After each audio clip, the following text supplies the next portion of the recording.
Here are 3 tips for keeping your knives in great shape.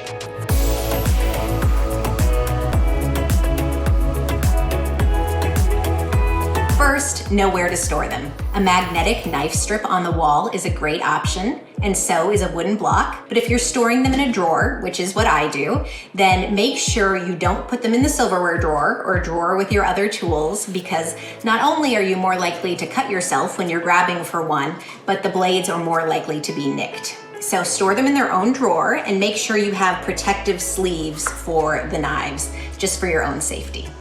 My second tip is to always make sure you are chopping on a wood or plastic or bamboo cutting board. If you're chopping on glass or on a hard countertop, your knives will get dull much more quickly.